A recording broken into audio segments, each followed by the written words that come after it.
எல்லோரும் நல்லா இருக்கீங்களா? இன்றைக்கி தீபாவளி. எல்லோரும் தீபாவளியை ரொம்ப மகிழ்ச்சியாக சந்தோஷமாக குடும்பத்தோடு கொண்டாடியிருப்பீங்க. நாங்களும் நல்லா சிறப்பாக கொண்டாடினோம். காலையிலேயே இந்த வாழ்த்துலாம் சொல்லலான் இருந்தேன். இன்னைக்கு வேலை சரியாயிடுச்சு. சரி, இப்போ இந்த பதிவு சொல்கிறதுக்கு முன்னாடி உங்களுக்கு தீபாவளி வாழ்த்து சொல்லலாம் அப்படின்ட்டு. உங்கள் இல்லத்தில் இன்பமும் உள்ளத்தில் உங்கள் மனசில் மகிழ்ச்சியும் பொங்கிட இனிய தீபாவளி நல்வாழ்த்துக்கள் பார்வதி வீட்டு சமையல் சார்பாக சொல்கிறாங்க. எல்லாருக்கும் நல்லதே நடக்கும். இன்றைக்கான பதிவை பார்ப்போமா?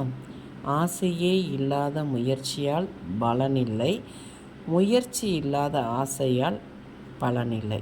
அது வந்து ஆசை இல்லாமல் நம்ம என்ன முயற்சி பண்ணாலும் அது என்ன பலன்? ஒரு பலனும் கிடையாது.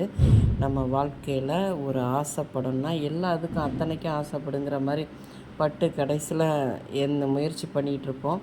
அதை செஞ்சுட்டா ஜெயிச்சிடலாமா, இதை செஞ்சுட்டா ஜெயிச்சிடலாமான்னு ஒரு மனநிலை எப்பயுமே ஒன்றை நோக்கி தான் போகணும். நம்ம எதை அடையணும்னு முடிவு பண்ணியிருக்கோமோ அதுக்கு நம்ம முயற்சி எடுத்து நம்மளுடைய திட்டமிட்டு தன்னம்பிக்கையோடு அந்த முயற்சியை கொடுத்தோம்னால், விடாமுயற்சியை கொடுத்தோம்னா கண்டிப்பாக நம்ம ஆசைப்படுறது கிடைக்கும்.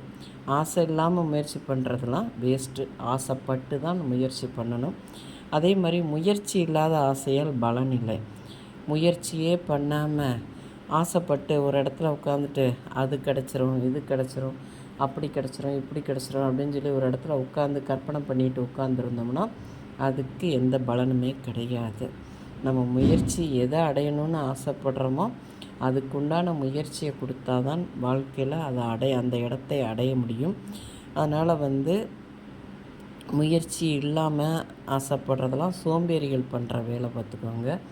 வாழ்க்கையில் ஜெயிக்கணுங்கிறவங்க ஆசைப்பட்டு முயற்சி பண்ணுறதுல தான் அவங்க வெற்றி அடைய முடியும். சோம்பேறிகள் பண்ணுறது அந்த உட்கார்ந்த இடத்துலையே கனவு கண்டுகிட்டு இருக்கிறது. அதனால் முயற்சி இல்லாத ஆசை ஒரு சோம்பேறியோட வேலை. அது ஆசை இல்லாத முயற்சியும் அதை மாதிரி தான். ஆனால் நம்ம ஒன்று அடையணும்னு ஆசைப்பட்டால்தான் முயற்சி பலன் கொடுக்கும் பார்த்துக்கோங்க. இந்த பதிவு உங்களுக்கு பிடிச்சிருந்தால் பார்வதி வீட்டு சமையலுக்கு ஆதரவு கொடுங்க.